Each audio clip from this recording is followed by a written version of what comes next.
पहले में आप लोगों ने जो भी पढ़ा सब कुछ आपको क्या है, विजिबल दिखाई देता था। मोशंस हो रहा है, इलेक्ट्रॉन मूव कर रही, सॉरी बॉडी मूव कर रही है, कोई ब्लॉक्स है, कार है मूव कर रहा है। Physical quantity non physical quantity दोनों आपने देखी थी। फिजिकल क्वांटिटी में सारे एप्लीकेशंस, क्योंकि पूरा 11th मैकेनिक्स जो था आपका किस पे बेस्ड था कि मोमेंटम कैसे हो रहा है बॉडी का, एक बॉडी किस स्पीड से जा रही है, उस पर कितना नेट फोर्स लग रहा है, सब कुछ आपने कैलकुलेट किया। वो विजिबल रीजन था। हमारा 12th का जो फिजिक्स है इसमें आपको देखने को मिलेगा कि सारी बॉडी जो ही, जैसे इलेक्ट्रॉन है मूवमेंट करेगा आपको दिखाई नहीं देगा, ये केवल क्या है, इमेजिनेशन आपको करना है। जो भी इस पे बताया गया सारा इमेजिनेशन इस पे बेसिस पे, चार्ज के बेसिस पे प्रोड्यूस हो रहा है। अब चार्ज जब तक नहीं आया था तब तक हमको लगा क्या है कि बॉडी बहुत फोर्स जो लगा रहे थे, मैकेनिक्स आपका मैकेनिकल वर्क था वो बहुत हार्ड था, मतलब कॉम्प्लिकेटेड था, हमारा ग्रोथ नहीं हुआ बहुत। लेकिन जैसे इलेक्ट्रोस्टैटिक्स इलेक्ट्रोडायनेमिक्स आया आपके एग्जिस्टेंस में, तब आप देखो साइंस का डेवलपमेंट बहुत हुआ। हमने बताया कि इसी साइंस को आपको और डेवलप करना है। टाइम मशीन्स की बात कर रही, बहुत सारी चीज़ें चलती हैं जिसमें हम एग्जिस्टेंस देख रहे हैं।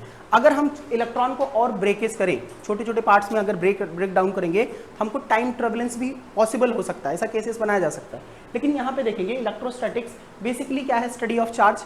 अगर आप देखोगे चार्ज की वजह से ही प्रोड्यूस हो रहा है इलेक्ट्रोडायनेमिक्स, हमने बताया था। इलेक्ट्रोस्टैटिक्स की केसेस में पढ़ा, चार्ज की फंडामेंटल प्रॉपर्टीज आपने देखी। अब इन सब का एप्लीकेशंस कैसे होगा जो अप्लाई करेंगे, आज के लेक्चर्स पे इस पे हम फोकस करते हैं।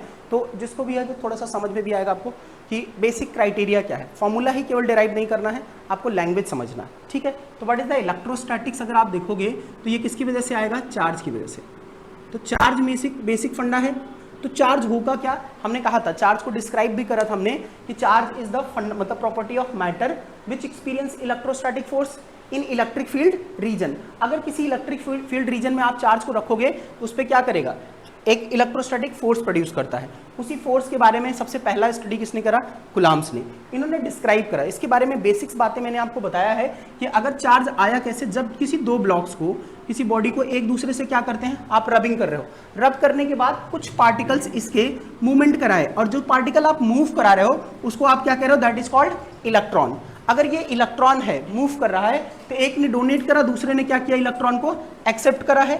और जो बॉडी ब्लॉक्स यहां से लेके जा रहा है, इस पे आपको एग्जिस्टेंस कर रहा है, तो आपको डोनर होगा। हम टाइप्स ऑफ चार्ज भी अभी देखेंगे इसमें कैसे आपको पढ़ना है। लेकिन बेसिक इंपॉर्टेंट पॉइंट क्या है कि किसकी वजह से हुआ, रबिंग जो पार्टिकल हुआ उसके कारण आपने बॉडी को मूव कराया, इसके ऊपर में चार्ज आया। मास और चार्ज का अपना एक इंडिविजुअल रिलेशंस होता है जिसको भी आपको समझना है ना, ये बेसिक क्राइटेरिया है। तो आप एक एक छोटी छोटी डेफिनेशंस भी लिखते चलेंगे साथ साथ में, और फिर से उसके बाद हम इसके डिस्कस भी करते हैं पार्टिकल्स पे, जहां तक कुलाम्स लॉ आपको आएगा, ठीक है। तो आप शॉर्ट नोट्स बनाते हुए चलेंगे, तो नोट भी करते चलें, बुक निकाल देना आप, कॉपी इसी पे लिखना व्हाट इज द चार्ज। तो चार्ज को अगर आप डिफाइन करोगे तो क्या है charge, charge is the property of matter, charge is the property of matter, the property of matter which experience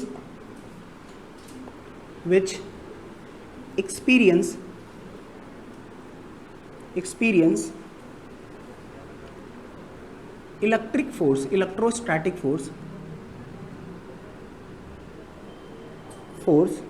in electric field region, in electric field region. अगर आप किसी बॉडी को इलेक्ट्रिक फील्ड रीजन में, charge है तो इसका अपना एक रीजन होगा, इस रीजन में अगर कहीं भी आप कोई चार्ज पार्टिकल लेके आओगे, इसके ऊपर एक फोर्स लगता है। इसी को डिस्क्रिप्शन आपने बताया है, that is experimental description of the charge. आपने इसी को क्वांटाइज किया। कुलाम्स ने इसको एक्सपेरिमेंट किया था, तो मैंने बताया कुलाम एक्सपेरिमेंट करा, उन्होंने रब करा, दो बॉडी ब्लॉक्स को रब करा है, तो उस बॉडी ब्लॉक्स पे किस पे आपको पॉजिटिव चार्ज आना है, किसको नेगेटिव चार्ज आना है, ये आप अंडरस्टैंड करते हो, नोटेड डाउन करते चलेंगे इस पे। कि देखो अगर मैंने कहा कि एक बॉडी है, इसके ऊपर से इलेक्ट्रॉन आपने प्रोड्यूस करा, निकलेगा, तो इसके ऊपर एक कुछ चार्ज आएंगे। एक बॉडी क्या होगा जिसके ऊपर इलेक्ट्रॉन जाएगा, इसके ऊपर कुछ चार्ज आया। जो फर्स्ट एक्सपेरिमेंट इन्होंने देखा किस पे किया था, कैटफर और ग्लास पे। कैटफर मतलब बिल्ली के बालों पे आपने रब किया ग्लास प्लेट को। अब एक समझो, यहाँ पे एक क्वेश्चन बनता है कि कौन डोनेट करेगा, मतलब किसके ऊपर से इलेक्ट्रॉन्स निकलेगा, जिसकी बॉन्डिंग वीक होगी। मतलब आप समझो कैटफर के बालों से अगर आप रब करोगे तो ग्लास प्लेट इलेक्ट्रॉन जाएगा या फिर कैटफर के डोनेशन होगा, ट्रांसफर ऑफ इलेक्ट्रॉन होना है ना। तो ट्रांसफर ऑफ इलेक्ट्रॉन कहां होगा, जब बॉन्डिंग, जिस एटम के बीच में बॉन्डिंग क्या होगी, कम होगी। तो किसी भी बॉडी पे इनफाइनाइट नंबर ऑफ चार्ज हैं, लेकिन जो बॉड जितना चार्ज पार्टिकल, जितना इलेक्ट्रॉन्स वो डोनेट करेगा, ट्रांसफर करेगा, उतना ही उसके ऊपर में चार्ज प्रोड्यूस करेगा, ठीक है, ये बात आपको समझना है। तो यहाँ पे हमने कहा कि इसको सबसे पहले छोटी छोटी बातें इसके बारे में आप लिख लो। तो इसकी यूनिट क्या है, यूनिट ऑफ चार्ज। सबसे पहले इसको कुलाम्स ने खोजा, तो इसीलिए हमने कहा कि इसकी यूनिट क्या है, कुलाम। तो कुलाम्स ने डिस्क्राइब किया, आपको भी पता है कैपिटल सी से आप डिनोट करते हो कि कुलाम्स ने इसको बताया कि ए क्या है, 1 कुलाम इसकी वैल्यूज है। इन्होंने डिस्क्राइब करा कि कितना चार्ज आपको यूनिट में प्रोड्यूस करना है। अब इन्होंने बताया कि जैसे देखो प्रॉपर्टी ऑफ चार्ज की बात करेंगे, कुछ एक्सपेरिमेंट है, इस एक्सपेरिमेंट को समझना। अगर हमने एक ग्लास प्लेट को किसी कैटफर पर रब किया और पेपर के पीस के पास लेके आओगे तो ये क्या करता था, इसको अट्रैक्ट करेगा, अट्रैक्शन होगा।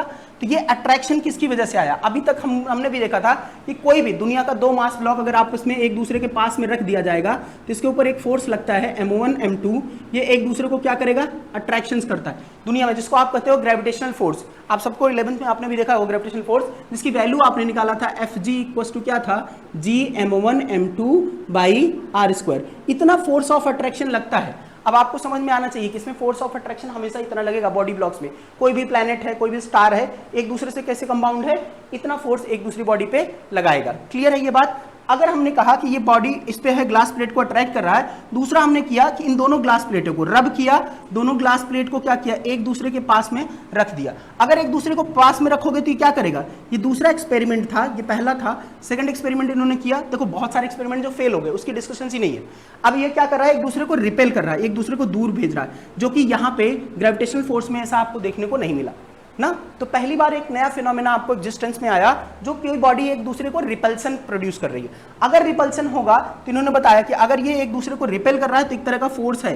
अभी इनको आइडेंटिफिकेशन नहीं कैसा फोर्स है, वो अभी थोड़ा सा टाइप ऑफ चार्ज पे जाओगे तब आपको समझ में आएगा। इन्होंने कहा कि देखो अगर रिपल्सन हो रहा है तो एक फोर्स इन्होंने एग्जिस्टेंस में देखा, और कुछ मटेरियल्स को इन्होंने 2 बॉल्स को आपको रब किया और उन दोनों को साथ में रखा। जैसे हमने मैकेनिक्स में देखा कि आपको वहां पे समझना, अगर कोई ब्लॉक है, इसके ऊपर आप फोर्स लगा रहे हो 3 न्यूटन, 3 न्यूटन का फोर्स आपने अपोजिट डायरेक्शन में पुश किया। अगर मैं इस पे 2 न्यूटन का फोर्स और लगाऊं तो आप बताओ फोर्स क्या हो जाएगा, बढ़ जाएगा। नेट फोर्स हमेशा इंक्रीज ही होना है, अगर अपोजिट लगाओगे क्या होगा, रेड्यूस होगा। लेकिन इलेक्ट्रोस्टैटिक्स में देखा गया कि अगर 2 ग्लास प्लेट को आपने एक पास दोनों ज्वाइंट करा, एक पे प्लस है एक पे माइनस है, यहाँ पे न्यूट्रलाइजेशन हो जाता है सम केसेस में, जहाँ पे कोई फोर्स नहीं लगता, जो कि पॉसिबल क्या नहीं था, इस वाले केस में पॉसिबल नहीं था। ग्रेविटेशन मतलब मैकेनिक्स में पॉसिबल नहीं था, इलेक्ट्रोस्टैटिक केसेस में आपको इसको देखने को मिला, जिसकी वजह से इन्होंने बताया कि ये फिनोमेना क्या है, कुछ डिफरेंट फिनोमेना है। अब चार्ज आया क्यों, चार्ज और मास के बीच का रिलेशंस क्यों है, ये सारे क्वेश्चंस आपको इंपॉर्टेंट हैं जो प्रोड्यूस करना है। ठीक है, तो प्रॉपर्टी ऑफ चार्ज भी डिस्कस करते हैं, इसके बाद में आप इसको नोट करो, फिर लिखाते हैं आपको what is the property of charge. देखो कंडीशन समझना है पूरे बेसिक्स। तो यहां पे देखोगे, अगर मैं प्रॉपर्टी ऑफ चार्ज डिस्कस करूं, what is the property of charge, property of charge description ऐसे ही करना है आपको। चार्ज के बारे में कैटेगराइज आपको करना पड़ेगा किस तरह से। प्रॉपर्टी देखो 3 बेसिक प्रॉपर्टी फॉलो करती हैं, जो कि हमने देखा कि रिपल्सन हमारे पास नहीं हो रहा था, एक एडवांस फिनोमेना आया जिसकी वजह से आपको सोचने को मजबूर हुए कि आपको कोई नया फंक्शन इसमें प्रोड्यूस हो रहा है ना। अभी तक मैकेनिक्स में ऐसा नहीं हो रहा था। हमने कहा कि मैकेनिक्स में केवल कौन सा फोर्स लग रहा था, अट्रैक्शन, एक बॉडी दूसरे बॉडी को अट्रैक्ट कर रही थी। इसके बाद में आपने देखा कि अगर 2 चार्ज पार्टिकल होंगे, इनके थर्ड वाले में अगर मान लो हमने कहा कि 2 ग्लास प्लेट लिया, मतलब एक ग्लास प्लेट लिया, कोई दूसरा, एक दूसरा आपने मटेरियल लिया, ऐसा नहीं कि दोनों हमेशा नेट फोर्स लगा रहे हैं, दूसरा कैटफर के ऊपर भी तो फोर्स प्रोड्यूस हुआ होगा।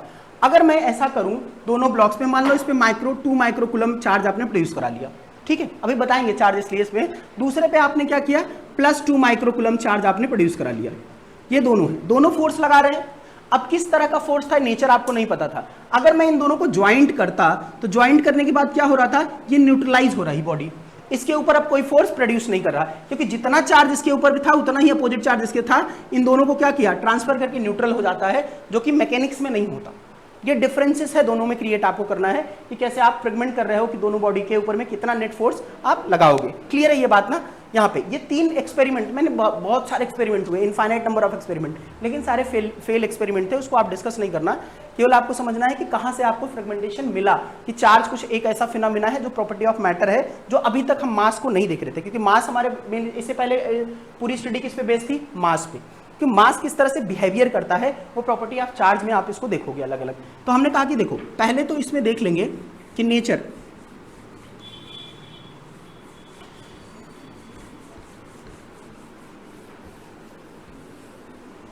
एक काम करना, पहले इसमें नेचर ऑफ चार्ज ही देख लो जो प्रोड्यूस हुआ। जब आप नेचर एग्जिस्ट करते हो, nature of charge, nature of charge क्या कहता है कि अगर बॉडी, दो तरह की बॉडी होगी, एक पे कोई से चार्ज प्रोड्यूस होगा, एक पे कौन सा, जैसे मतलब कोई इलेक्ट्रॉन ट्रांसफर करना आया, क्यों, क्योंकि हमने बताया कि जो फिनोमेना क्यों एग्जिस्टेंस में आई, अगर दो बॉडी रब कर रहे थे आप, तो कुछ मैटर या कुछ मटेरियल्स क्या किए, एक बॉडी से दूसरी बॉडी पे ट्रांसफर हुए, तभी इसका फिनोमेना एग्जिस्टेंस में आया। जब तक ट्रांसफर नहीं हुए थे तब तक तो वो उस पर कोई फोर्स था ही नहीं ना, क्योंकि वो न्यूट्रल कंडीशन में था। दुनिया की जो कोई भी बॉडी है, सब बॉडी पे नंबर ऑफ इलेक्ट्रॉन्स कितने होंगे, जितने एटम्स हैं सबके ऊपर में इनफाइनाइट नंबर ऑफ एटम्स होंगे। लेकिन पॉसिबल केस क्या होगा, कौन सा केस पे किस पे इलेक्ट्रॉन आएगा, जब उसमें डिफिशियंसी होगी या एक्सेस ऑफ इलेक्ट्रॉन आप प्रोड्यूस कर रहे हो ना, केसेस यही होगा, कितने इलेक्ट्रॉन ट्रांसफर होंगे वही उसके चार्ज की प्रॉपर्टी को डिफाइन करेगा। अब यहां पे इन्होंने बताया कि नेचर कैसा होगा, तो सबसे पहले बेंजामिन फ्रैंकलिन ने इस बात को डिस्कस किया था कि जब यहां पे आया तो बेंजामिन, नेम याद रखना आपको, बेंजामिन फ्रैंकलिन,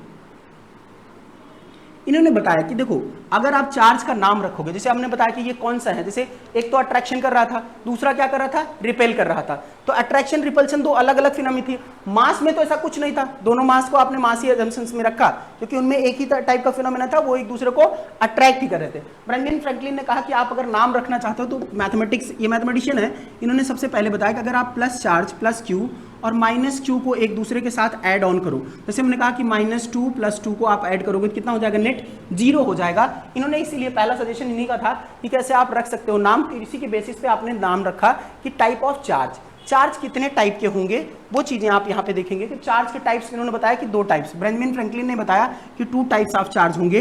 अगर आप डिस्क्राइब करोगे तो टाइप ऑफ चार्ज कितने होंगे, 2। तो पहला कौन सा है आपने बताया, देखो 2 तरह के चार्ज इन्होंने बताया। फर्स्ट कौन सा इन्होंने बताया, एक चार्ज है पॉजिटिव चार्ज और दूसरा चार्ज कौन सा होगा, नेगेटिव चार्ज। अगर पॉजिटिव चार्ज और नेगेटिव चार्ज एक दूसरे के साथ में रखे जाएंगे तो किस पे पॉजिटिव आना है, किसी या किस मैटर पे पॉजिटिव आएगा, किस पे नेगेटिव आएगा, इस फिनोमेना को अंडरस्टैंड करने के लिए आपने क्या किया, हमने कहा कि अगर कोई एटम है, कोई एटॉमिक बॉडी है, इस पे क्या कर रहे हो, अगर इलेक्ट्रॉन आप इस पे प्रोड्यूस करोगे, मतलब ये क्या है, इलेक्ट्रॉन डोनेट कर रहा है। जिस बॉडी को रब करो जो अपने मटेरियल को ट्रांसफर कर दे किसी दूसरे पे, उसके ऊपर कौन सा चार्ज आएगा, पॉजिटिव चार्ज। और जो बॉडी इलेक्ट्रॉन को क्या करेगी, एक्सेप्ट करेगी, जिसके ऊपर इलेक्ट्रॉन जाएगा उसके ऊपर में कौन सा चार्ज आएगा, नेगेटिव चार्ज आएगा। अब आप समझो, ऐसे भी याद रखने के लिए आप समझ सकते हो, मान लो आपने किसी से पैसा लिया, आपके पास पैसा होगा, आपके वॉलेट में पैसा होगा तभी आप दोगे, तो ट्रांसफर करने का मतलब क्या है, आप रिचनेस, तो यहां पे क्या है प्लस, इसीलिए इसको पॉजिटिव बोल रहे हैं। नाम रखने के लिए इसको नेगेटिव भी रख सकते हैं, लेकिन बताया गया है फंडामेंटल लॉ में कि ये क्या है, पॉजिटिव चार्ज कब होगा, जब ये इलेक्ट्रॉन को डोनेट करेगा। और इसके ऊपर कितना चार्ज आएगा, नेगेटिव चार्ज आएगा, जब ये इलेक्ट्रॉन को एक्सेप्ट करेगा। 2 तरह के फिनोमेना है, पॉजिटिव और नेगेटिव। हमने कहा कि कौन सी बॉडी पॉजिटिवली चार्ज होगी, the body which donate the electron. अब समझो, डोनेट द इलेक्ट्रॉन। दूसरा कौन सा नेगेटिव चार्ज है, the body which accept the electron. देखो, जो बॉडी इलेक्ट्रॉन को एक्सेप्ट करेगी उसके ऊपर में कौन सा चार्ज आना है, नेगेटिव। जो डोनेट करेगी उसके ऊपर कौन सा चार्ज आना है, पॉजिटिव चार्ज आना है। अगर पॉजिटिव नेगेटिव के 2 केसेस को आप देख रहे हो तो यहां पे एक बात और समझो कि मास ऑफ इलेक्ट्रॉन क्या है, कितना है, छोटे छोटे बात है। कोई बॉडी कितना इलेक्ट्रॉन डोनेट कर सकती है, कितना इलेक्ट्रॉन एक्सेप्ट कर सकती है, वो किस पे डिपेंड करेगा कि उसकी कैपेसिटी कितनी। किसी भी बॉडी पे इनफाइनाइट नंबर ऑफ इलेक्ट्रॉन है तो इनफाइनाइट इलेक्ट्रॉन वो डोनेट कर सकता है। कोई कितना एक्सेप्ट कर सकता है, इनफाइनाइट इलेक्ट्रॉन एक्सेप्ट कर सकता है, लेकिन एक सर्टेन कंडीशन तक ही एक्सेप्ट करेगा या डोनेट करेगा। आप इस बात को देखोगे तो जिसे हमने कहा कि अगर हमने बताया कि चार्ज पार्टिकल है तो आपको कुछ चीजें पता है कि मास ऑफ इलेक्ट्रॉन कितना होता है, 9.1 × 10⁻31 kg। मास ऑफ प्रोटॉन और मास ऑफ न्यूट्रॉन आपस में लगभग बराबर होते हैं, 1.67 × 10⁻27 kg। ये वैल्यूज आपको याद रखनी है थोड़े से। अब आप ये समझो कि मैं रिलेशंस अभी डिस्कस करूंगा कि क्या फर्क पड़ता है चार्ज और मास के वेरिएशंस पे किसी इलेक्ट्रॉन पे। किसी बॉडी पे कितना चार्ज होगा, जितना उसके इलेक्ट्रॉन्स होंगे, नंबर ऑफ इलेक्ट्रॉन्स होंगे, जैसे जितना चार्ज होगा तो चार्ज के बेसिस पे ही आपको इसमें डिस्क्राइब करना पड़ेगा।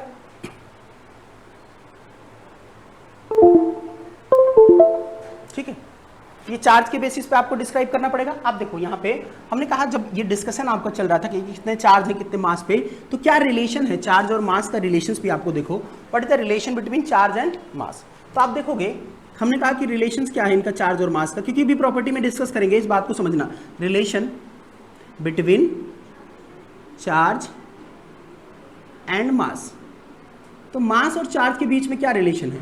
अगर मैंने कहा कि ये बॉडी ने डोनेट करा, इलेक्ट्रॉन डोनेट करा, तो जो बॉडी बनेगी कैसा चार्ज बन जाएगा इसके ऊपर में, पॉजिटिव चार्ज ना।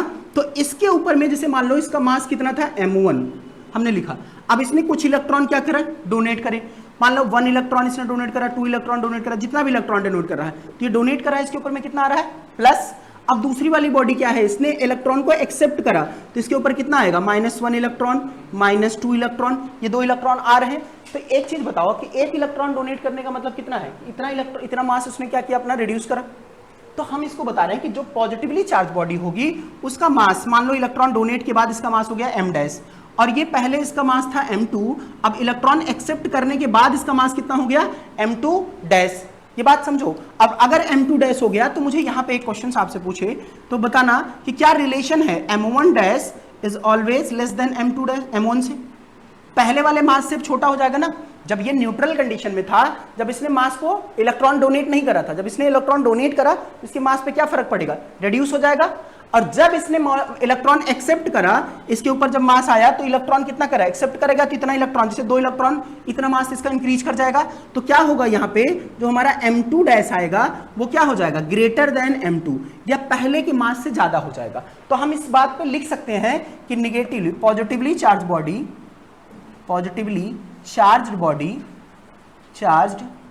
Body become heavier. और यहां पे क्या होगा, जो निगेटिवली चार्ज बॉडी होगी, निगेटिवली चार्ज बॉडी, इसके ऊपर क्या फर्क पड़ेगा, बिकम लाइटर, ये हल्की हो जाएगी। ठीक है, ये निगेटिवली चार्ज बॉडी हैवियर, और ये आपको क्या हो जाएगा, पॉजिटिवली चार्ज बॉडी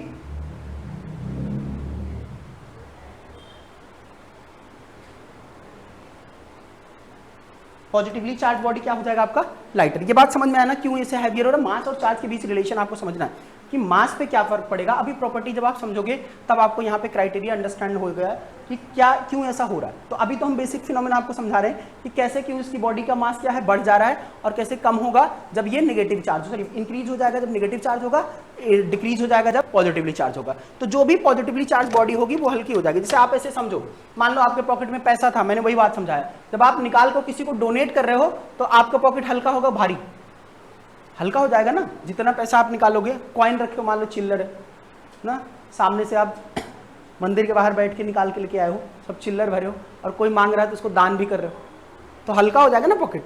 अब उसके बाद अगर जिसको दे रहे हो तो उसके पॉकेट में खाली था तो उसका तो भर जाएगा। तो यही समझना, मास और चार्ज के बीच में रिलेशंस क्या बनेगा, अगर मास क्या होगा, पॉजिटिवली चार्ज बॉडी बनेगी तो उसका मास रिड्यूस होता जाएगा, जितना हाईली पॉजिटिव होगा उतना ही ज्यादा उसका मास क्या होगा, कम होता चला जाएगा, और जितना वो नेगेटिवली चार्ज होगा, हाईली नेगेटिव, उतना ही उसका मास बढ़ता चला जाएगा। तो कर्जा बढ़ेगा तो टेंशन भी आएगी ना। अभी प्रेशर ऊपर से मैं मिटा रहा हूं, इसमें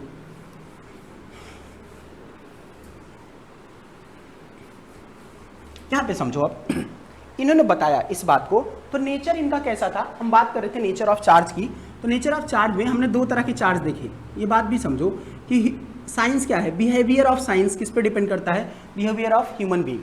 जैसे इंसान का बिहेवियर है वैसे ही साइंस का बिहेवियर है। यहाँ पे चार्ज पार्टिकल भी उसी तरह का बिहेवियर शो करेगा।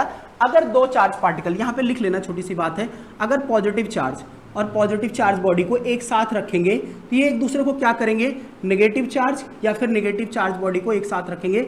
इन दोनों के बीच में क्या रिलेशन आना है, अगर आप एक प्लस एक negative, one positive another one is the negative body एक दूसरे के पास में रखी जाए, या एक नेगेटिव बॉडी और दूसरी पॉजिटिव बॉडी एक दूसरे के पास में रखी जाए, इन दोनों के बीच में क्या फिनोमेना। अब नेचर में स्टडी करना, देखो 2 तरह के फिनोमेना ये शो करता है नेचर ऑफ चार्ज। या तो देखो हमने बताया 2 तरह का फोर्स था, या तो रिपल्सन कर रहा था या फिर अट्रैक्शन कर रहा था। तो रिपल्सन कब होना है, अट्रैक्शन कब होना है, जो वहां पे आप नहीं देखे थे, इस बात को इन्होंने एक्सप्लेन करा। तो आप समझो कि जैसे मैंने बताया कि आपको पॉजिटिव पॉजिटिव एक तरह की बॉडी जब मिलेगी, जैसे मैंने कहा कि बॉयज की शादी करवा दो, पॉसिबल है नहीं है ना, नेचर में एग्जिस्ट ही नहीं करता। हाँ, तो यहां पे क्या होगा, रिपल्सन। जब चार्ज पार्टिकल दो एक दूसरे के पास में रखे जाएंगे, एक दूसरे को क्या करेंगे, हमेशा रिपेल करेंगे, दूर की तरफ भेजेंगे। दूसरा क्या है, अगर पॉजिटिव और निगेटिव एक दूसरे के पास या निगेटिव निगेटिव भी रखोगे तब भी क्या होना है, पॉसिबल नहीं है ना। लाइक चार्जेस हमेशा क्या करेंगे, एक दूसरे को रिपेल करेंगे। अगर अनलाइक चार्ज होगा, एक पॉजिटिव होगा दूसरा नेगेटिव होगा, एक नेगेटिव होगा दूसरा पॉजिटिव होगा, ये दोनों को क्या करना, हमेशा अट्रैक्ट करेंगे। तो यहां पे देखना है कि like charge attract to each other, oh sorry, repel to each other, हमेशा ये क्या करेंगे, एक दूसरे को रिपेल करेंगे। लेकिन अगर मैं बात करूं कैसे, अनलाइक चार्ज की, तो अनलाइक चार्ज क्या करेंगे, unlike charge attract to each other, ये एक दूसरे को क्या करेंगे, हमेशा अट्रैक्ट करेंगे, attract to each other. That is a phenomena of body. अब यही नेचर किसका है, चार्ज का, और ये मैटर आप एग्जिस्ट करता है नेचर में ना, अट्रैक्शन होना है, रिपल्शन होना है, इन दोनों प्रॉपर्टीज को आप एग्जिस्टेंस में आप देखोगे। क्लियर है ये बात, यहां पे कोई डाउट नहीं है ना। अब ये मेमोरी में रखना कि इन दोनों, क्योंकि इन्हीं का नेचर जो बताएगा वही कूलाम फोर्स का नेचर होगा। कूलाम फोर्स का नेचर डिफरेंट नहीं होना है, सेम जैसा इनका नेचर होगा उसी तरह से कूलाम फोर्स बिहेव करेगा। अट्रैक्शन, अब आपको देखना पड़ेगा कि कितना, कब अट्रैक्शन होना, कब रिपल्शन होना, वो केसेस हम एग्जिस्ट करेंगे कूलाम्स लॉ से पहले ही।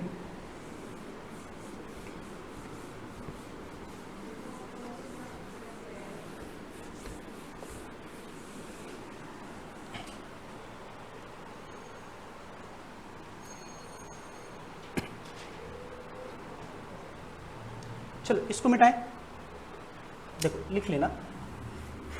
अब थोड़ा सा देखते हैं, देखो ये टॉपिक बड़ा इंपॉर्टेंट है, इस पे देखना, इसमें बहुत क्वेश्चंस आने हैं आपको पहले चैप्टर्स के सेक्शंस में। प्रॉपर्टी ऑफ चार्ज, ये बहुत इंपॉर्टेंट भी है। प्रॉपर्टी ऑफ चार्ज, चार्ज की क्या प्रॉपर्टी है इसको समझेंगे। तो चार्ज जिसे प्रॉपर्टी बताया जाता है, प्रॉपर्टी का मतलब क्या है, ये कैरेक्टरिस्टिक्स है कि कैसे किसी का बिहेवियर है। जैसे आपको बिहेवियर बताना हो कि आपको कब गुस्सा आता है, कब आप शांत रहते हो, कोई कुछ बोल देगा तो आप गुस्सा हो जाओगे ना। तो चार्ज के साथ में वही है कि ये किस तरह का बिहेवियर रखेगा नेचर में, that is the property of charge, उसी को आप इसकी प्रॉपर्टी बताओगे ना। तो यहाँ पे देखेंगे प्रॉपर्टी, इसकी 3 बेसिक प्रॉपर्टी बताई गई कि चार्ज क्या होता है, क्वांटाइज्ड होता है चार्ज। दूसरी प्रॉपर्टी क्या है कि चार्ज क्या होगा, कंजर्व होगा। और तीसरी प्रॉपर्टी क्या है, charge is additive in nature in isolation system. अब देखना इसमें बहुत अच्छे अच्छे क्वेश्चन पूछे जाते हैं। जैसे मैं पहली बात कर रहा हूं फर्स्ट में, तो चार्ज, पहली प्रॉपर्टी इसकी क्या है, charge is conserve, charge is, sorry पहले लिखना, charge is quantized, quantized in nature. Nature में चार्ज हमेशा क्या है, क्वांटाइज्ड है। हमने बताया कि देखो क्वांटा का क्या मतलब होता है, पैकेट। क्वांटा का मतलब होता है पैकेट, पैकेट ऑफ एनर्जी बोलोगे, पैकेट ऑफ मटेरियल्स यहां बोलोगे कि किसी भी बॉडी से जब आप इलेक्ट्रॉन निकाल रहे हो, ये समझना, किसी बॉडी को आप पॉजिटिवली चार्ज बनाना है या नेगेटिवली चार्ज बनाना है, जब मैं इससे कुछ इलेक्ट्रॉन निकाल के इसको दे रहा हूं, या तो मैं 1 इलेक्ट्रॉन निकाल के इसको दूं तो ये कितना चला जाएगा, 1 इलेक्ट्रॉन। अगर मैं इससे 2 इलेक्ट्रॉन निकालूंगा तो इसके पास कितना जाएगा, 2 इलेक्ट्रॉन। ट्रांसफर कर रहा हूं ना, एक बॉडी से दूसरी बॉडी पे आप ट्रांसफर कर रहे हो, इससे ज्यादा नहीं कि इलेक्ट्रॉन मैंने खुद बनाया, मैं इसका जनरेशन नहीं कर रहा हूं, या कोई भी मेंबर इसका जनरेशन नहीं कर रहा, ये केवल कर रहा है एक बॉडी से दूसरी बॉडी पे आपने इसको ट्रांसफर करा है। अगर जिस बॉडी से ये डोनेट कर रहा है इसके ऊपर कौन सा चार्ज आ रहा है, पॉजिटिव, ये बात हमने समझा। जिस पे जा रहा है उसके ऊपर भी कौन सा आएगा, नेगेटिव। क्या मैं इसमें बताऊं कि 1.5 इलेक्ट्रॉन इसको निकालूं तो इस पे कितना जाएगा, -1.5 इलेक्ट्रॉन जाना चाहिए, लेकिन ये केस पॉसिबल है नहीं। अब यही बात इसकी प्रॉपर्टी ऑफ चार्ज में बताता है कि चार्ज हमेशा क्या होगा, क्वांटाइज्ड होगा, या 1 2 3 4 5 इतने इलेक्ट्रॉन डोनेट कर सकता है, कोई एक्सेप्ट भी करेगा, कितने इलेक्ट्रॉन एक्सेप्ट करेगा, 1 इलेक्ट्रॉन 2 इलेक्ट्रॉन 3 इलेक्ट्रॉन 4 इलेक्ट्रॉन। कभी भी फ्रैक्शंस में चार्ज आपको एक्सेप्ट नहीं किया जाता। एक थ्योरी आई है जिसको आप कहते हो क्वार्क्स थ्योरी। तो क्वार्क्स क्या है आप यहाँ पे लिख लेना, केवल जानना है, इसके आपके सिलेबस का भी पार्ट नहीं है और अभी तक ये प्रूव भी नहीं हुआ कि हमने इसको केवल थियोरेटिकल पोर्शन में देखा है। क्वार्क्स का मतलब होता है, क्वार्क्स और एंटी क्वार्क्स, 2 तरह के आपको चार्ज पार्टिकल्स मिलते हैं, quarks and anti quarks. Quarks का मतलब क्या होता है कि अगर मैं इलेक्ट्रॉन को फ्रेगमेंट कर दूं, e/3 में लिख दूं या 2e/3 में लिख दूं, ये क्या है, क्वार्क्स है। हमने कहा कि सब डिवीजन अभी तक पॉसिबल नहीं है चार्ज का। मैक्सिमम चार्ज कितना हो सकता है, 1 2 3 4 5 6 7 इनफाइनाइट तक जाओगे, लेकिन काउंटिंग कैसे रखना है, 1 2 3 4। फ्रैक्शन में कभी भी चार्ज डोनेट किसी बॉडी से रब करने के बाद नहीं निकलेगा। ये बात आपको ध्यान रखना है। इसमें या तो एंटी क्वार्क्स का मतलब क्या है, ये प्लस है, ये माइनस है, e/3 या फिर -2e/3 आपको चार्ज पार्टिकल्स के एंटी क्वार्क्स में इसमें बना लेना है। अब यहाँ पे देखो, मैंने कहा कि किसी भी बॉडी पे कितना चार्ज आ सकता है, Q इक्वल टू किसके बराबर हो जाएगा, N इंटू ई। तो ये क्या है, N क्या है, N यहाँ पे आप देखना N है प्लस माइनस, मतलब N किसको बिलोंग्स कर रहा है, N belongs to Z। Z क्या है, इंटीजर, और सबको पता है इंटीजर क्या होता है, इंटीजर Z इक्वल टू क्या हो जाएगा, +-1 +-2 अप टू इनफाइनाइट तक आप रख सकते हो, ये वैल्यूज है। तो हमेशा चार्ज किसी पार्टिकल्स पे निकलेगा तो कैसा होगा, क्वांटाइज्ड होगा, या तो +1 या तो -1, किसी बॉडी से डोनेट करना है या फिर जाएगा। हमेशा चार्ज कैसा है, ये नेचर समझना। हमने कहा Q इक्वल टू किसके बराबर होगा, N इंटू ई। अब यहाँ दो बातें समझो इसके साथ में, ये अगर आप समझ में आ रहा है, हमने कहा किसी बॉडी पे कितना इलेक्ट्रॉन प्रोड्यूस करना, कितना कूलम चार्ज आप बनाओगे, चार्ज की यूनिट भी आपने देखा क्या है, कूलम। अब बताओ किसी चार्ज पे सबसे छोटी यूनिट क्या हो सकती है, कितना इलेक्ट्रॉन निकाल सकते हो कि सबसे स्मॉलेस्ट यूनिट बने, 1 इलेक्ट्रॉन, मतलब सबसे छोटी यूनिट क्या है, 1 इलेक्ट्रॉन। अगर किसी बॉडी से आपको इलेक्ट्रॉन निकालना है तो सबसे स्मॉलेस्ट यूनिट हमारा कितना है, 1 इलेक्ट्रॉन, केवल एक ही इलेक्ट्रॉन निकालोगे ना, तो ये क्या है, स्मॉलेस्ट यूनिट। तो आपसे क्वेश्चन भी याद रखना, नोटेशन पे यहां पे लिख लेना, the smallest unit of charge, smallest unit of charge, charge की जो सबसे स्मॉलेस्ट यूनिट होगी वो कितना होगा, 1 इलेक्ट्रॉन। और आपको पता है अब यहाँ पे 1 इलेक्ट्रॉन का मतलब कितना कूलम चार्ज, 1.6 इंटू 10⁻⁻19 कूलम। ये वैल्यू भी याद रखें कि किसी भी चार्ज पे सबसे छोटा चार्ज कितना जनरेट किया जा सकता है, 1.6 इंटू 10⁻⁻19 कूलम चार्ज आप प्रोड्यूस कर पाओगे अगर किसी बॉडी से आप 1 इलेक्ट्रॉन निकाल रहे हो। अब आप बताओ, इलेक्ट्रॉन बहुत हैवी तो है नहीं। अब यहां पे देखना, मैं एक बात बताता हूं, इलेक्ट्रॉन मास का रिलेशन अभी डिस्कस कर रहे थे, छोटा सा यहाँ एक क्वेश्चन कर लो, फिर उस पर आपको आते हैं वापस में। यहाँ पे एक क्वेश्चन सॉल्व करना आप लोग, किसी बॉडी पे आप लोग किए हुए हो, केवल आंसर बताना, देखते हैं कितने लोग को याद भी है इस बात को। मैंने कहा कि किसी बॉडी पे आपको 1 कूलम चार्ज बनाना है, ठीक है। अ बॉडी बिकम या 1 coulomb charge, find out how many electron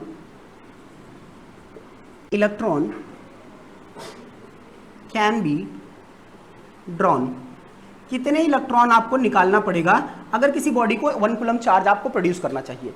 तो आपको एक तरीके से इसको याद भी रखना, ये फैक्चुअल क्वेश्चंस हैं, ये सारे क्वेश्चंस आपको मेमोरी में भी रखना है कि डायरेक्ट एक क्वेश्चंस इनको हमको सॉल्व करना है। तो एक बार तो मैं निकाल लो, क्योंकि हमने कहा कितना, Q हमेशा क्वांटाइज है, प्रॉपर्टी ऑफ चार्ज आपको पता है, कभी भी किसी बॉडी से कितने इलेक्ट्रॉन्स जा सकते हैं, क्वांटा के फॉर्म में जाएंगे, 1 2 3 4 5 के फॉर्म में। तो Q किसके बराबर हो जाएगा, N इंटू ई के। तो मुझे नंबर ऑफ इलेक्ट्रॉन चाहिए, तो मैं क्या करूंगा, Q बाई ई से डिवाइड कर दो। और Q कितना कह रहा है कि Q इसका कितना है कि 1 कूलम चार्ज आपको प्रोड्यूस करना है। तो 1 कूलम चार्ज यानी 1, और E की वैल्यू आपने निकाला कितना, तो 1.6 इंटू 10⁻⁻19, ठीक है।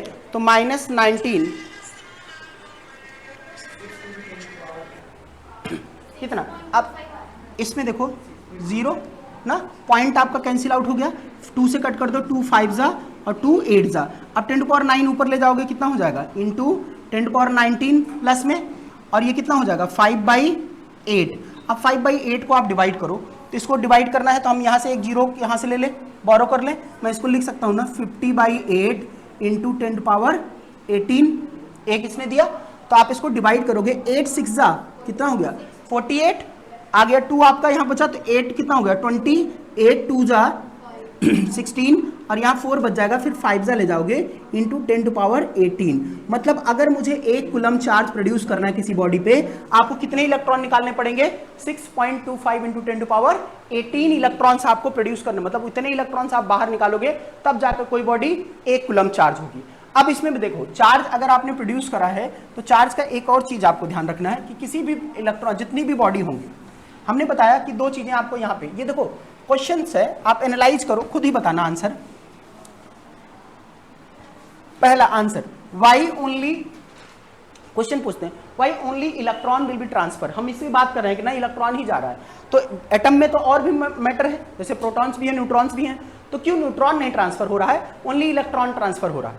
तो केस समझो आप कि इलेक्ट्रॉन ट्रांसफर होने के क्या स्टैटिस्टिक्स आप लिखोगे, अगर आपको पूछे describe why only electron is transferred, proton not transfer, तो आप बताओ क्यों प्रोटॉन। गुड। अब आप देखो, जब आप एटम बनाते हो तो एटम के पास न्यूक्लियस होता है जहां पे प्रोटॉन और न्यूट्रॉन है, तो केसेस लिखो इलेक्ट्रॉन ट्रांसफर होने का मतलब कि ये आउटर एलिमेंट पे होता, आउटर साइड पे ना, आउटर ऑर्बिट में है। जब आप रब करोगे तो सबसे पहला मूवमेंट किसका होगा, आउटर सरफेस, तो यहां से मूव करेगा इलेक्ट्रॉन, मूव करेगा, पहला case, because it is the outer surface, पहला केस। दूसरा क्या कारण है कि मास ऑफ इलेक्ट्रॉन जो हमने लिखा है मास ऑफ प्रोटॉन से क्या है, हल्का है, तो जो बॉडी हल्की है वो आसानी से मूव भी कर जाएगी।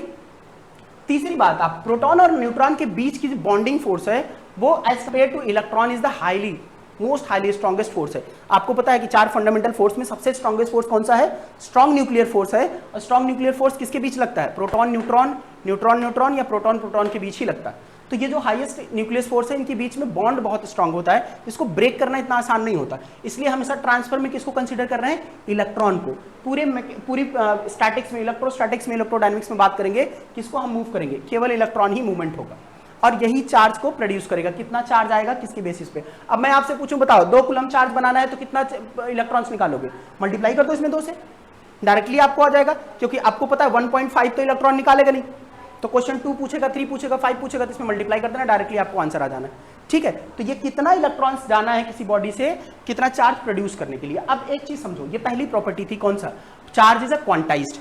दूसरा फॉर्मेशन हमने कहा कि चार्ज क्या है, कंजर्व है ना। अब यहां पे समझो, मास और चार्ज के बीच का रिलेशन यहां पे डिस्कस भी करते रहो आप।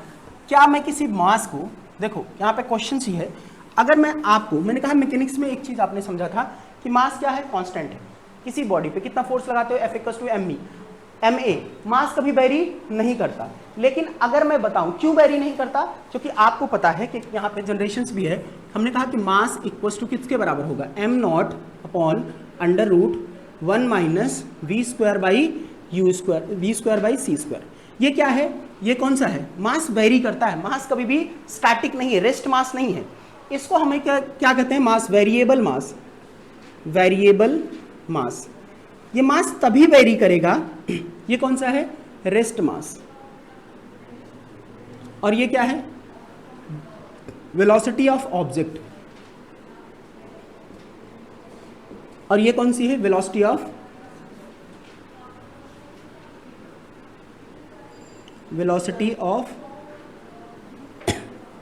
स्पीड।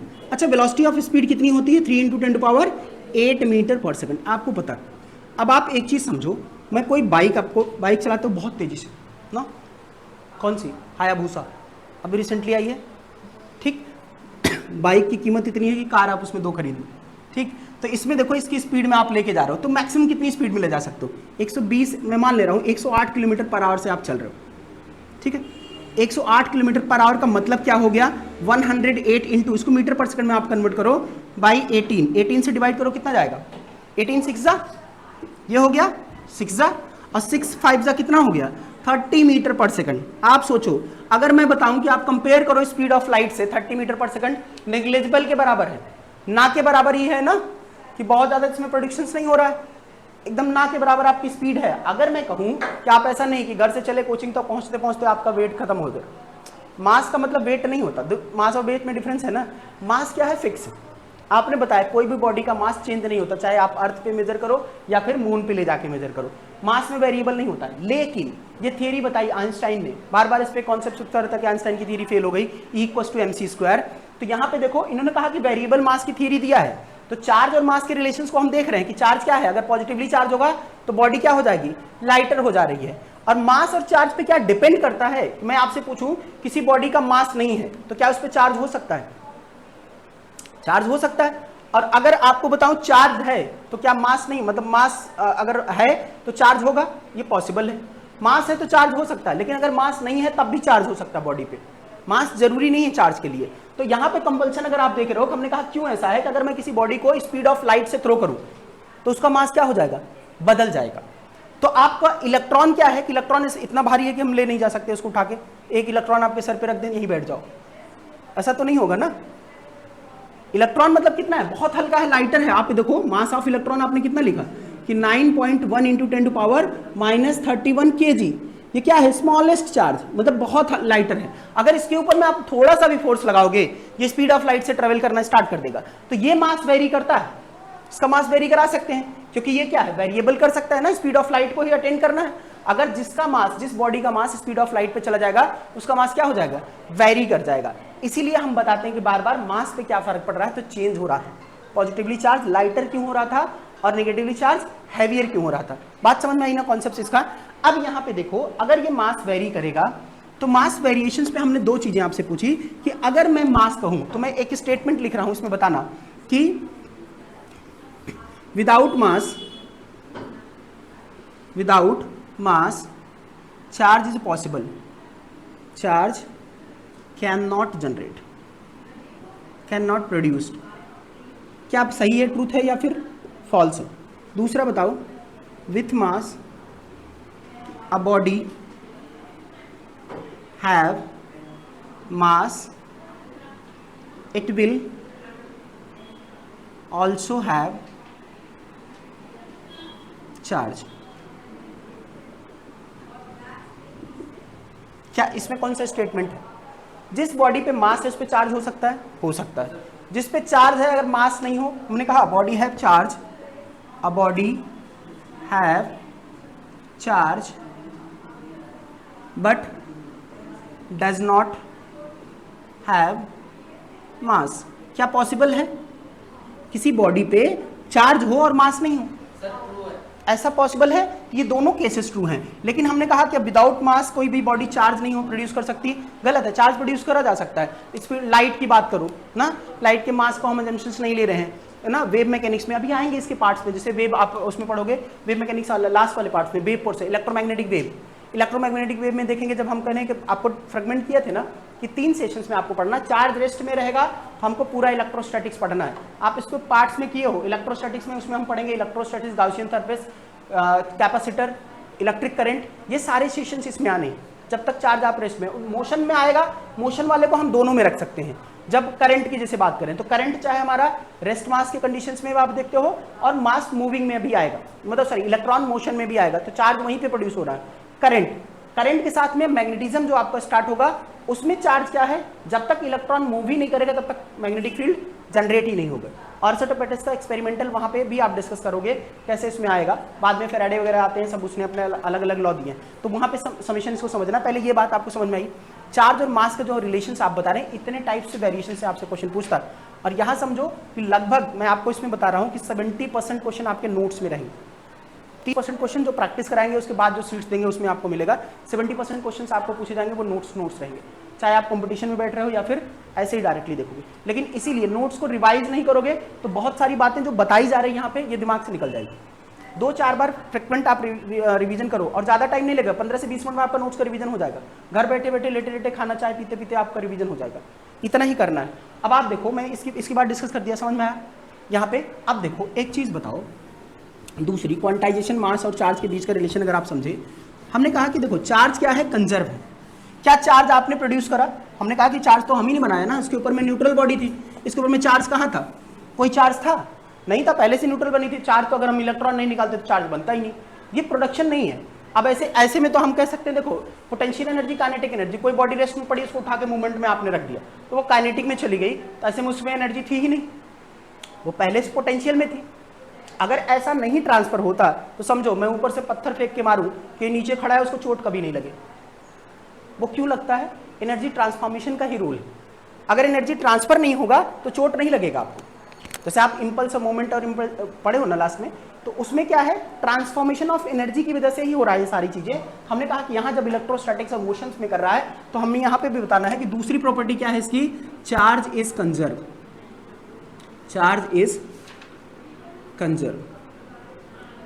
कंजर्व का मतलब आप समझो, हमने कहा किसी भी कोई भी बॉडी, दुनिया की कोई भी बॉडी है, उस पर जितने चार्ज होंगे वो आइसोलेटेड सिस्टम पे अगर आप रखोगे, उस पर चार्ज ना तो आप प्रोड्यूस कर सकते हो ना ही आप डिस्ट्रॉय कर सकते हो। केवल आप कर सकते हो एक इलेक्ट्रॉन को दूसरी बॉडी पे ट्रांसफर कर सकते हो। तो यहां पे लिख सकते हैं हम कि charge neither be created nor be destroyed, nor be destroyed. It can only transfer from one body to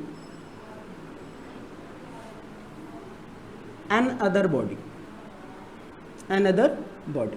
अब हमने कहा चार्ज को हमने क्या करना है, ट्रांसफर हो सकता है। आप इसको चार्ज को क्या कर सकते हो, कभी भी ऐसा नहीं है कि जनरेट कर दोगे किसी बॉडी पे कितना चार्ज आएगा। हम कर सकते हैं कि जैसे हमने कहा कि ये बॉडी मास पड़ी है। अब यहाँ पे एक क्वेश्चन मैं आपसे पूछता हूँ, एक समझो, एक आइसोलेटेड सिस्टम है, आपने कहा आइसोलेटेड सिस्टम है, इसका हमने इस आइसोलेटेड में, यहाँ पे समझना क्वेश्चन समझना, ये आइसोलेटेड सिस्टम है, आइसोलेटेड सिस्टम। अब इस पे कितना है, हमने कहा इस पे 5 माइक्रोकूलम चार्ज है, दूसरी वाली बॉडी है -4 माइक्रोकूलम चार्ज है, तीसरी बॉडी है जिसके ऊपर में 3 माइक्रोकूलम चार्ज है। अब हमने क्या करा, इस बॉडी से मास चार्ज को ट्रांसफर करा, मतलब आपस में इन्हीं तीनों को रब करके आपने इस पे बना दिया कितना 7 माइक्रोकूलम, और ये बन गया 2 माइक्रोकूलम। आप बताओ इसके ऊपर कितना चार्ज प्रोड्यूस होगा। थर्ड बॉडी पे फर्स्ट, सेकेंड और थर्ड, 3 बॉडी है, तीसरी वाली बॉडी पे कितना चार्ज प्रोड्यूस होगा। अब आपको एक चीज पता है, लॉ ऑफ कंजर्वेशन, कि चार्ज तो क्रिएट होता ही नहीं, इसको जितना ही चार्ज था इन आइसोलेशन में बाहर तो जाएगा नहीं, ये ध्यान रखना। Charge neither be created not be destroy, it can transfer one body to another body in isolated system, in isolated system. अगर आइसोलेटेड सिस्टम नहीं होगा तो समझो, सिस्टम भी आपने पढ़ा ना थर्मोडायनेमिक्स में, 3 तरह के सिस्टम हैं, कौन कौन से? नहीं, वो तो प्रोसेस है, these are the process. System आपने पढ़ा ना मास का, क्लोज्ड, ओपन और आइसोलेटेड। ये तीसरा सिस्टम है, क्लोज्ड और ओपन में इसमें ध्यान रखना, क्लोज ओपन, ये आइसोलेटेड सिस्टम है जहां ना तो एनर्जी ट्रांसफर हो रहा है ना तो मास ट्रांसफर हो रहा है। तो यहाँ पे हमने बताया कि आइसोलेटेड सिस्टम यही है, इसके ऊपर में आप बताया कि अब आप बताओ नेट चार्ज पहले कितना था। हमने बताया कि अगर ये आइसोलेटेड है और आपने यहां पे बताया कि चार्ज कंजर्व है, तो पहले क्या था, net charge before total charge,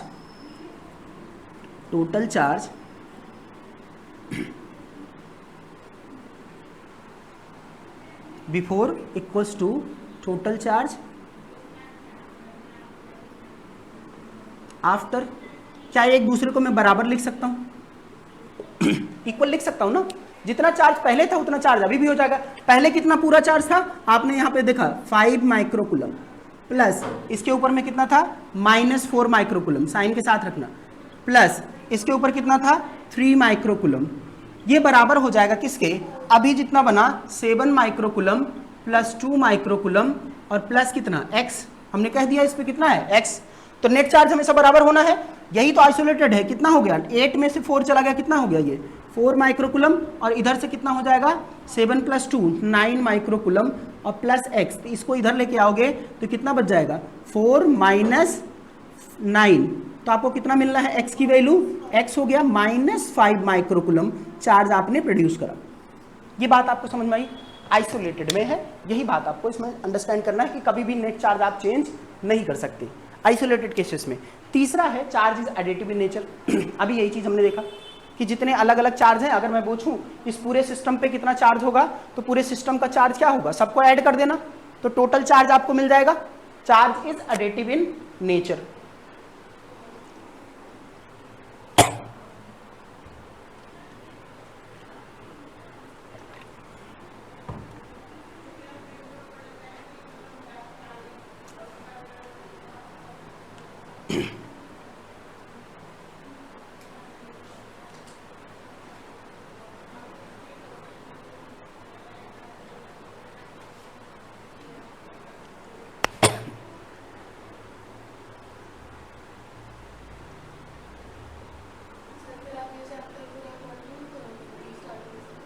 नहीं, अभी स्टार्टिंग हो गया, उसके बाद अभी आगे क्वेश्चंस पे ही आना। आज क्लास लंबी चलेगी ना आप लोगों को, पता था कि नहीं, नहीं पता था, चलेगी, चलेगा 5:30 6 तक।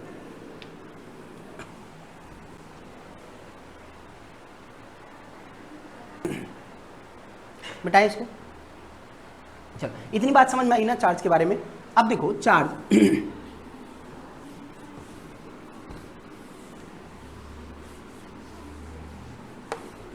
ये सारे पॉइंट्स नोट कर लेना, इसमें ज़रूरी है। क्वेश्चंस आपको नेक्स्ट आप देखोगे, अब ऑब्जेक्टिव क्वेश्चन जो फ्रेम होंगे वो इन्हीं सब जगह से लिंकेड रहते हैं, तो इसको आप समझोगे तो आपको समझ में भी आएगा कि कैसे हमको अंडरस्टैंड करना है।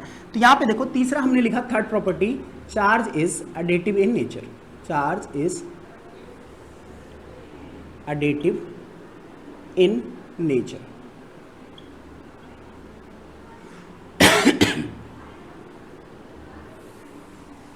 एप्लीकेशन ऑफ कुलाम्स लॉ आज कराएंगे ना पूरा, उसको पूरे में एप्लीकेशंस वाले छूटे हुए थे ना आप लोगों में, तो वही कराना आज, कंप्लीट करेंगे उसको।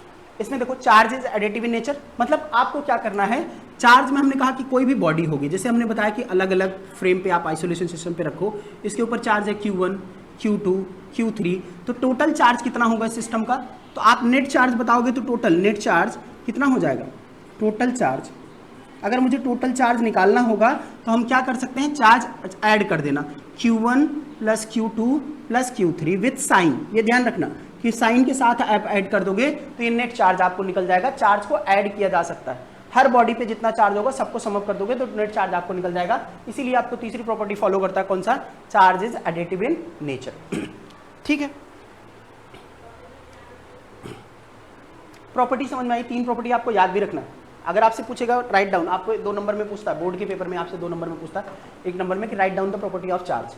तो चार्ज की प्रॉपर्टी क्या लिखोगे, कंजर्व इन नेचर, क्वांटाइजेशन और एडिटिव इन नेचर, ये 3 होता है। इसके एप्लीकेशंस भी ध्यान रखना कि कैसे आप इसके क्वेश्चंस जो फ्रेम करता है इस प्रॉपर्टी को यूज करके, जैसे हमने अभी बताया कि आप रब करोगे तो इसके चार्ज को अगर वेरी कर रहे हो तो नेट चार्ज कितना होगा तीसरी बॉडी पे आप निकाल सकते हो। 2 से अधिक बॉडी अननोन दे सकता है तो आपको 2 इक्वेशन बनेगा, तो दोनों को सॉल्व करना है। x plus Y equal to 0 आप बनाओगे, मतलब जो भी बनेगा नेट चार्ज, तो दोनों को सॉल्व करके आपको क्वेश्चन वहां से मिल जाएगा। क्लियर है ये बात यहाँ तक? चलो अब आते हैं हम कुलाम्स लॉ पे ही। अगर मैं आपसे एक लाइन में पूछूं what is a Coulomb's law, आप लोग डिस्क्राइब करो क्या है Coulomb's law.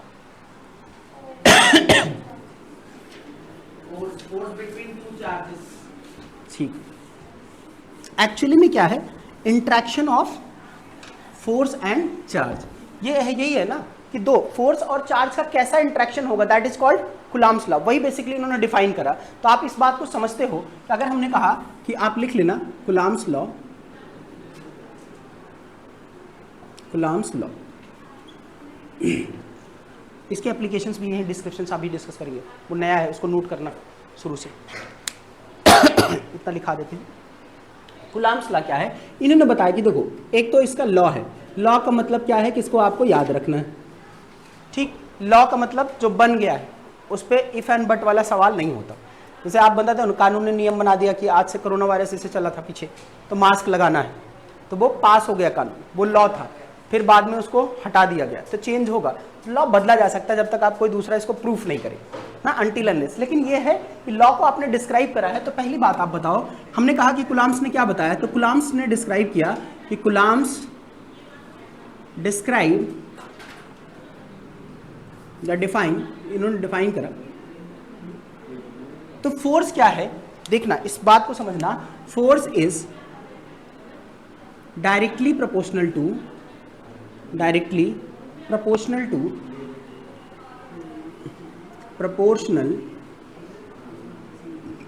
To the product of mass, sorry product of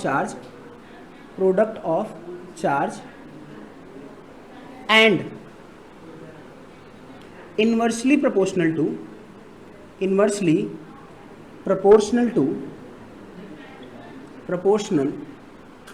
the square of the distance,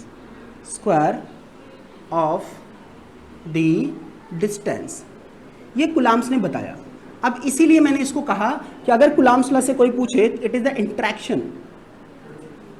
interaction between, आप ऐसे बोल सकते हो कि फोर्स एंड चार्ज का इंट्रैक्शन कैसा होगा, that is called Coulomb's law.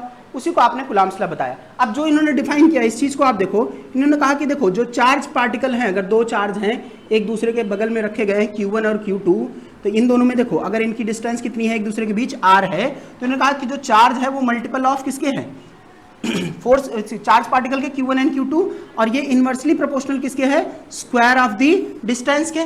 अब प्रोपोर्शनलिटी का सम करना आपको आता है कि जो जिस प्रोपोर्शन में रहता है उसको उसी प्रोपोर्शन में आप रखते हो। अगर प्रोपोर्शनल रखोगे तो ये रखते हो आप Q1 Q2 by R square, और अगर मैं प्रोपोर्शनल हटाऊंगा तो यहाँ पे कांस्टेंट लेके आता हूँ K, और जिसकी वैल्यू क्या हो जाएगी Q1 Q2 by R square. अब यहाँ पे देखो यही कूलम्ब फोर्स है, ठीक है।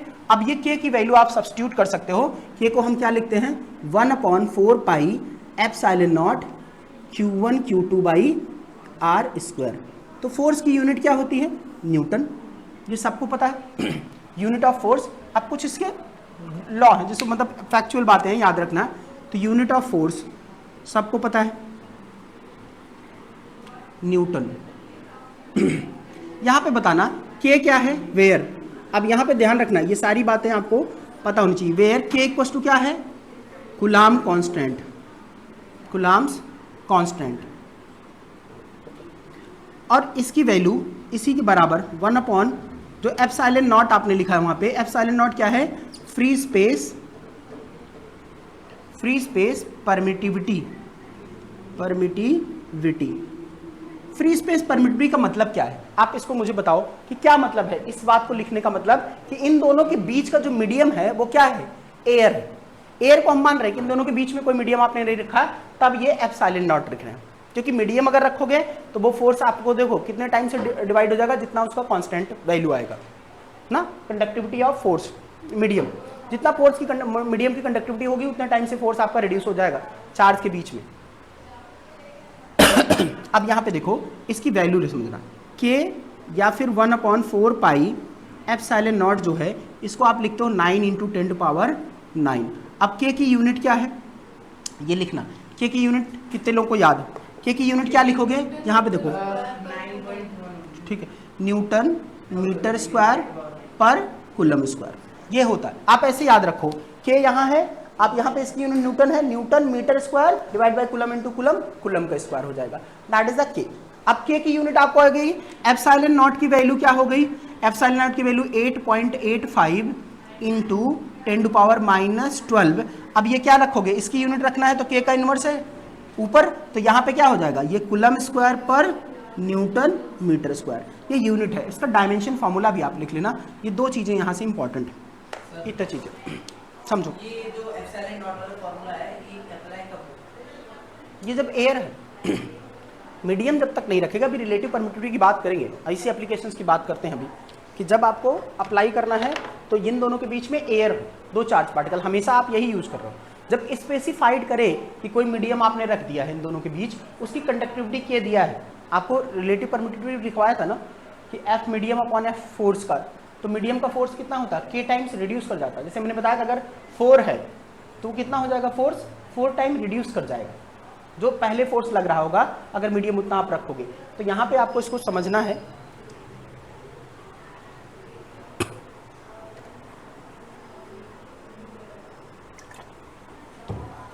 अब देखो एक चीज समझना, अब देखना यहाँ पे ये इसको क्या बोलते हो, इसके आगे लिख लेना, that is the inverse law. इसी को आप क्या कहते हो इनवर्स लॉ। अब समझो ये बात तो आप सब कोई जानते हो, नॉर्मल बातें हैं थोड़ी बहुत। अब जो इसमें एडवांस बातें हैं वो समझो क्या क्या चीजें हैं जिसको आपको समझना है। हमने कहा दो चार्ज पार्टिकल आपने रखा, दोनों के ऊपर फोर्स लग रहा है। पहली बात है कूलम्ब्स लॉ, आपने पढ़ा है कि फोर्स के प्रॉपर्टीज क्या है, सेंट्रलाइज फोर्स क्या होता है ना, action reaction, every action reaction force होता है। तो ये एक दूसरे के प्रति क्या होगा, आपने नेचर ऑफ कूलम्ब मतलब फोर्स चार्ज देखा, ये एक दूसरे को क्या कर सकते हैं रिपेल कर सकते हैं या फिर अट्रैक्ट कर सकते हैं। दो नेचर है इन दोनों के बीच ना, या तो अट्रैक्शन लगाएंगे या तो फिर रिपल्सन लगाएंगे। अब केसेस में इन्होंने बताया कि साइंटिस्ट बताया कि एक लोग बताया इसको कि ये क्या है, चार्ज जो लग रहा है इसके ऊपर में कैसा फोर्स है, एक्शन रिएक्शन फोर्स है। तो एक्शन रिएक्शन फोर्स में अब देखो एक्शन रिएक्शन फोर्स है तो आपके दिमाग में आना चाहिए इस बात को लेके नहीं ठीक है।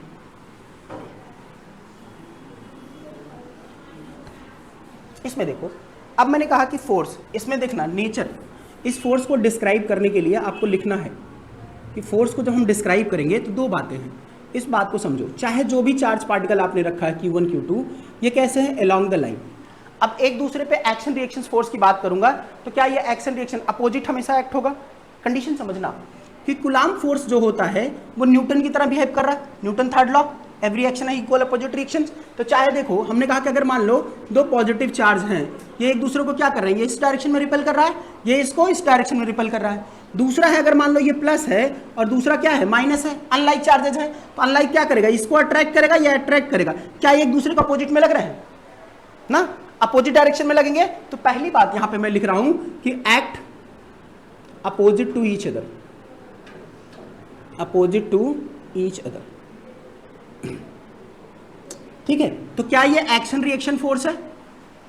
एक्शन रिएक्शन फोर्स क्या है, हमने कहा कि बताओ इसके ऊपर में कितना फोर्स लग रहा है F21 और इसके ऊपर में कितना लग रहा है F12 ना।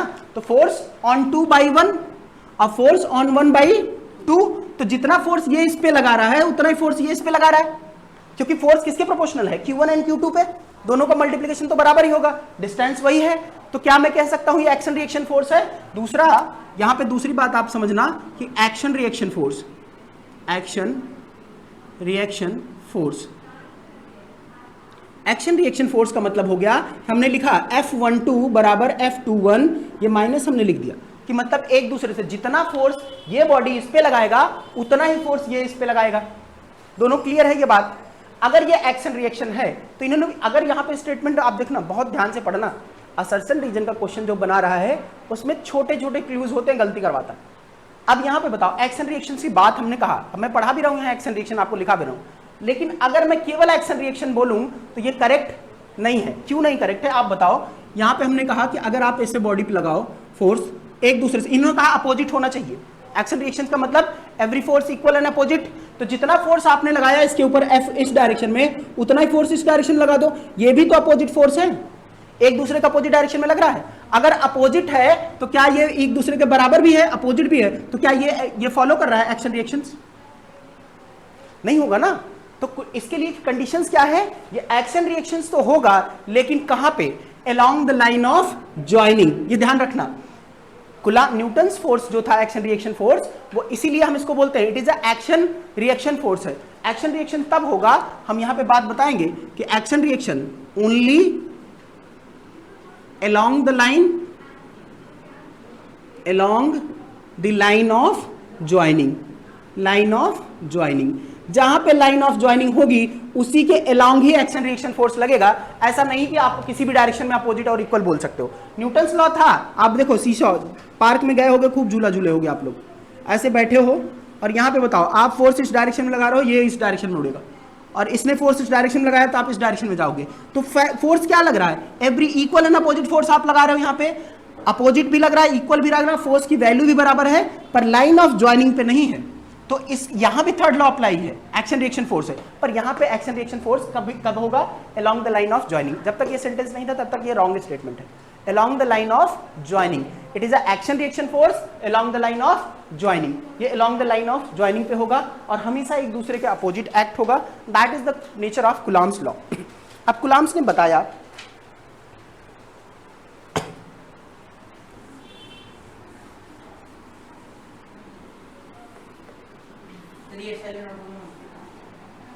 बहुत स्लो नोट करते हुए, कौन सी डिटर्जेंट से नहाते हो? निर्मा।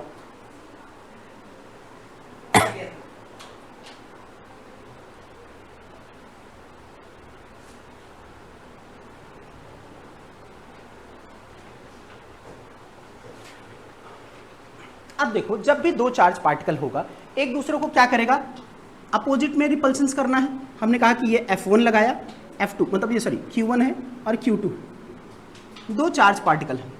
अब मान लो, देखो मैं क्वेश्चंस पूछ रहा हूँ, अब देखो, अब आप कहोगे कि क्या फिजिक्स है, प्योरली मैथ्स, इसको फिजिक्स आप नहीं कहोगे। अब यहाँ पे आपने देखो कॉन्सेप्ट्स, फिजिक्स में यही डिफरेंस है कि फिजिक्स केवल कॉन्सेप्ट तो आपको अगर अब पता है तभी आप सॉल्व कर पाओगे, मैथमेटिक्स अप्लाई करोगे।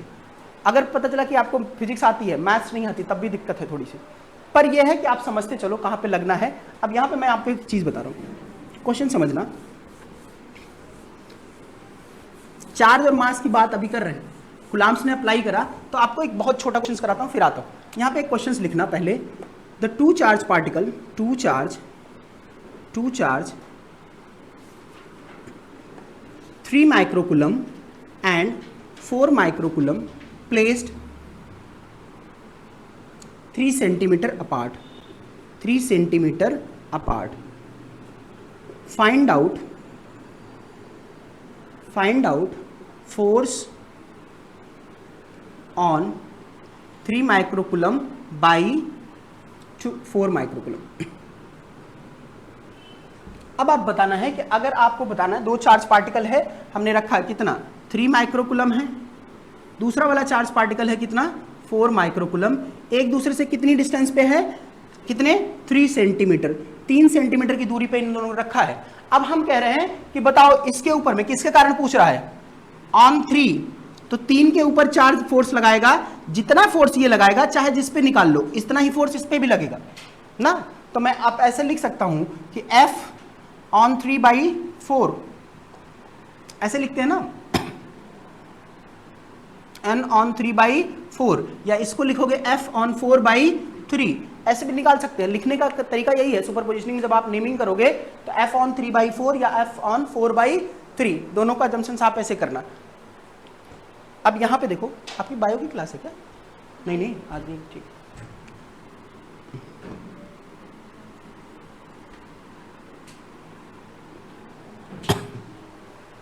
अब आप बताओ कितना फोर्स लगाओगे। हमने कहा देखो कूलम फोर्स ने कितना बताया था, K Q1 Q2 by R²।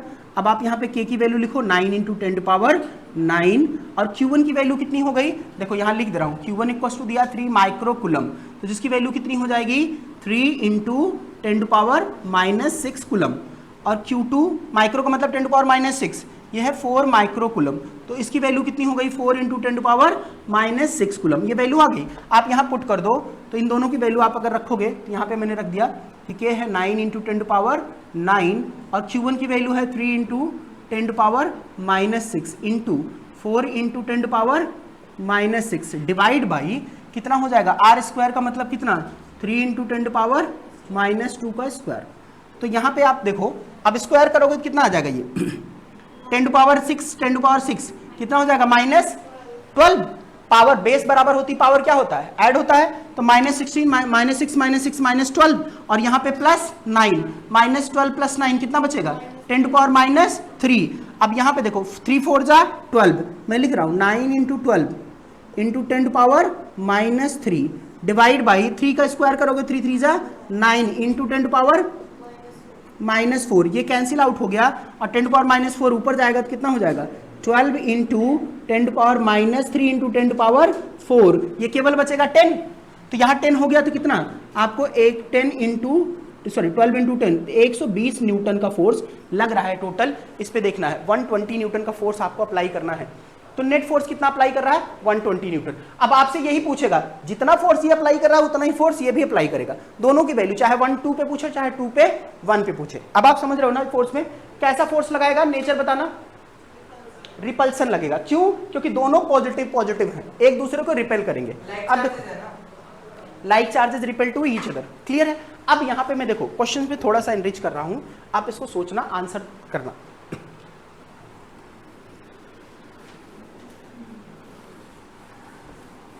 अगर इस बात को आप समझे हो, हमने कहा कि दो चार्ज हमने रखे, कौन से